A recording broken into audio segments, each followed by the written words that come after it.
It's my pleasure now to introduce our next speaker, Dr. Partha Nandi. Dr. Nandi is the Chief Health Editor at WXYZ TV, ABC 7 in Detroit. He is also a practicing physician and renowned international speaker. Dr. Nandi received his undergraduate degree in chemistry at The Ohio State University. We're going to let him on the stage anyway. Just hang on. Just hang on. There's more. He earned his medical degree at Wayne State University in Detroit, and he received his fellowship in his specialty of gastroenterology here at the University of Michigan. So he's redeemed himself. We are so pleased to have Dr. Nandi's knowledge and wisdom with us this morning. Please welcome to the World Peace Conference, Dr. Partha Nandi.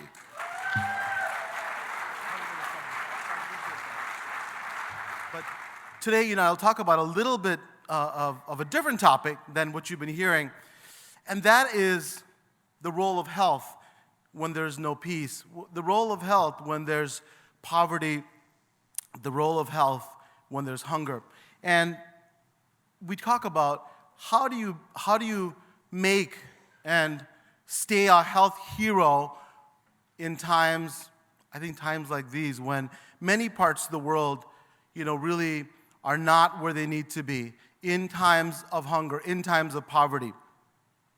When Ashish and one of our good friends, GB, asked me to do this, I said, absolutely. The reason why, I have to go back, I was born in India. Anybody know of a town named Calcutta? That's where I was born. And yeah, so a couple people know. And so Calcutta is where I was born, and I lived in Bangalore, India until I was 9. When I was about 6 or 7 years old, I asked my dad, we would have young boys and girls come to my house, and literally around dusk, they would have a empty bowl, and they would literally beg for food. Every day, there'd be different groups of young children. And I didn't understand it. I said, well, I said to my dad, he called him Baba, how is it that, why don't I have to go to people's houses to get food? Why is it that we have it and they don't? Didn't understand it. And at that time, my dad started to explain, and then after a few years, I understood. Any one of us could have been born in the bed next to them.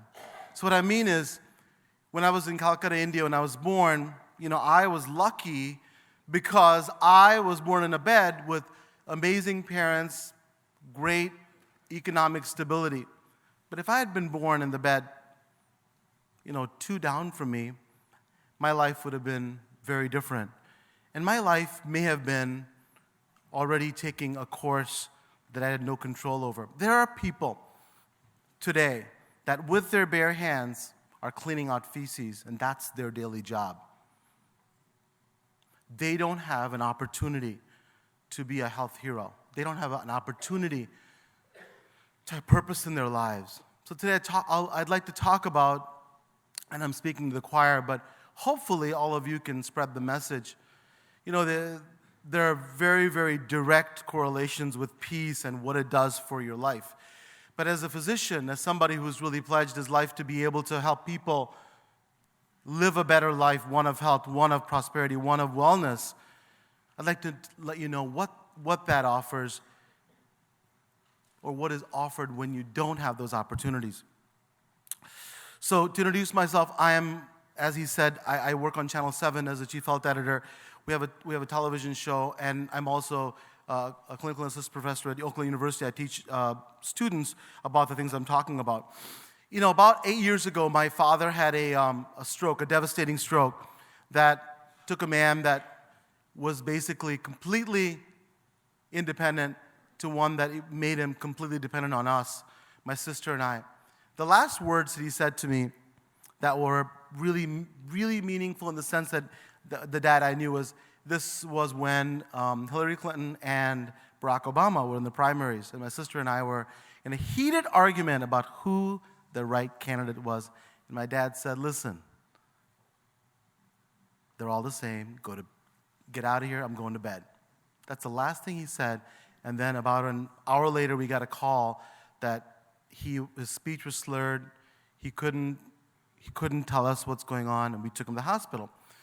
At that time, I took my dad to the hospital, and I spent the next year spending the night with him in the hospital, in the nursing home, learning about how to become a patient and a caregiver.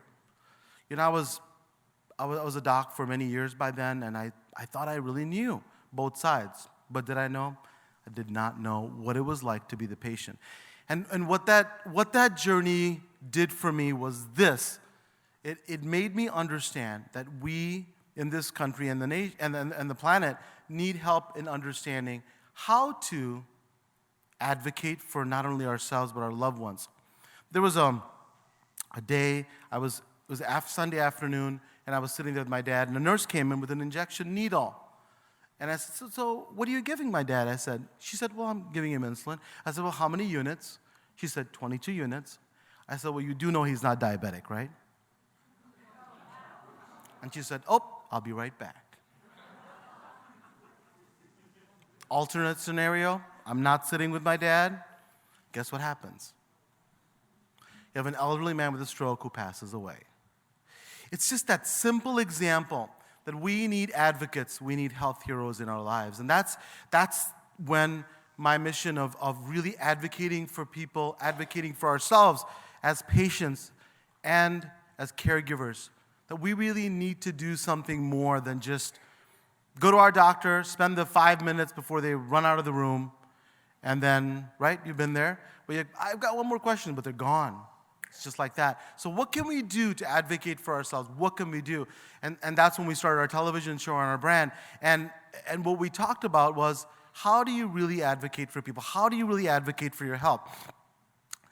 And then I'll talk to you about what those principles and how they're affected when you don't have peace and when you don't have economic stability and when you don't have food security. When you have food insecurity, what does that do for your health? So the components that I believe are really important to be your own health hero. We have a television show that now reaches about 95 countries outside the U.S., and we reach about 90 million homes. The reason why is because the simple principles we talk about resonate with people. We talk about number one, first and foremost, purpose in your life. When I was with my dad every night, it was a purpose. I wanted to make sure that he came out the best he could. Purpose is undeniably the number one thing. If you don't have it up here, no matter what you do, that follows will not be effective. The second principle to me was you are what you eat, right? So can't put crap in and expect wonderful flowers to come out. And that's what my patients come in, Doc, what's going on? You know, I just paid my $30 copay and nothing's changed. I'm still bloated and just uncomfortable. Man, what you doing? Come on, do you have another car to buy or something? Get me right. I said, Gerald, what did you have for lunch? What does that have to do with anything? I said, Gerald, it has everything to do with it. Just tell me what you had for lunch. I said some chicken McNuggets, some large fries, but I had a Diet Coke. You know, I don't want to gain that weight.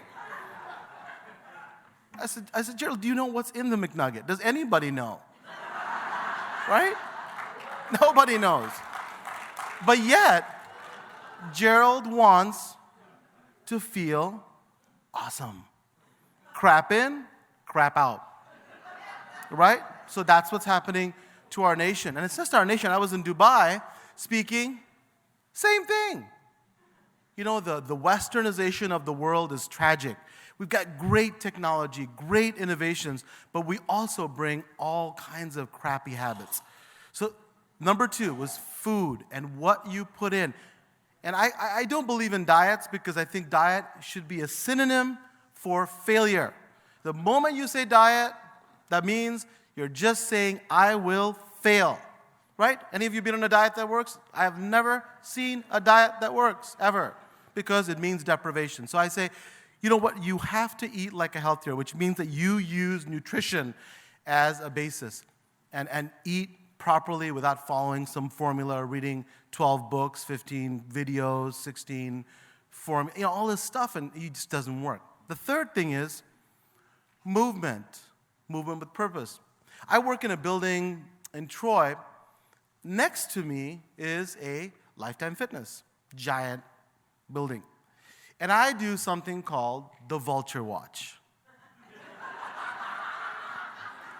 So the Vulture Watch resembles this. You got somebody who circles once, twice, 3 times, 4 times to find the closest parking spot to the gym. Have you guys done the Vulture Watch? It's very entertaining. Because you want to be able to jump out of your car into the gym because it's not time for me to work out. I will only work out when I'm in the gym. I will not even move from the car to the gym because I will only work out, and I will lift the heaviest dumbbell and drop it. So it makes a very loud noise so all the ladies can look at me when that loud noise comes on, right? Because that is the meaning of fitness, right? But does that really work? Absolutely not. Every population throughout the planet that have centenarians, which means people who live to 100, not 100 in a feeding tube, not 100 in a nursing home, drooling and not knowing what's going on, but 100 and thriving, living with their grandchildren, contributing to the community. And what they do is incorporate movement in their lives. They incorporate movement in their lives, which means that you actually walk to the gym from the farthest spot in the parking lot, not the closest. I actually had a nurse that worked with me that had a rolling chair. She would go from the nurse's station and roll all the way to see me for the chart. And this is because why should I move, right? And that's the problem. So the third component is movement. The fourth, to me, is very, very important. To me, it's cultivation of the mind. It's what you're doing here. So what to me that does is takes the principles that we talk about, use things like mindfulness, yoga, spirituality. And whenever I say to people spirituality, I think prayer. I was speaking in Amsterdam, and I said, it does not mean that you have to pray, but if prayer is the way you do it, it's been shown to increase years in your life. So spirituality exists in all parts of the world, including ours, but without it, we're lost. Because what happens is that if you don't cultivate the mind, if you're not mindful, if you don't really understand the powers of your mind, it doesn't work. A friend of mine, Rick Hansen, he's on the West Coast. He uses a phrase. He says, throughout history, human beings succeeded because we wanted to have lunch and not be lunch, right? That's what kept us going. Because that saber-toothed tiger, man, if he gets you, then you become lunch and not have lunch. So what do I mean by that? That means the principles of fear are been ingrained in us. So whenever there's fear or bad news, it is like Velcro. It sticks to your mind. However, good news is like Teflon, because fear-based thinking is what's kept us alive. And what's happened in our society is that we have used that fear to stop us from doing many things. Many of the things that you're talking about, the lack of peace in many environments is because of the fear and the misunderstanding of other cultures. When you actually talk to people that we're supposedly at odds with or supposed to hate, really they're just like us. And the fear that is ingrained in us doesn't only stop us from doing things that make us better, but also helps us to not understand other people. Tribe, that's the other principle. So, you guys have heard of that school a little distance from here called the Ohio State Buckeyes, right? I thought they were going to kick me right out of the room when he started saying that. So the Ohio State Buckeyes, do they have a football team? Yes. 2012, they won the national championship. Do you guys remember that? You stopped watching. But they did something spectacular. They lost their first-string quarterback. Do you remember that? Then they lost their second-string quarterback. And then their third-string quarterback came, and all of us said, well, it's over. We're supposed to have played, I think, Oregon and Alabama that year, right? Is that true? So, no way. But they won. They won with their third-string quarterback. Great guys in the NFL now. But when you go in the locker room, this is what they said. They said that no matter who's our quarterback, we're going to win because we have our tribe. Human beings throughout history have been groups that work together, not as individuals, but as tribes. And that's the only way we thrive. Every population that I talked about that is a centenarian population have those tribes. In Okinawa, they say you have 5 people that you're with, and that's your tribe for the rest of your life. And those are not tribes. This is not like your entourage, such as Mariah Carey would have, and she actually has somebody who actually walks around with her drinks because she can't open them. So that's not your tribe. The tribe is somebody who says, you know, Partha, I don't know if that's a great idea. Or if you're passionate about something, let me help you in any way I can, and they'll be around you to support you. When you have a tribe, when you have family, guess what happens? Your indices for your blood pressure, diabetes, every disease that is ravaging the Western civilizations actually get better. Independent of medicine, that's how important tribe is. So those are the principles we talked about. And we said, this is what we'll embark on.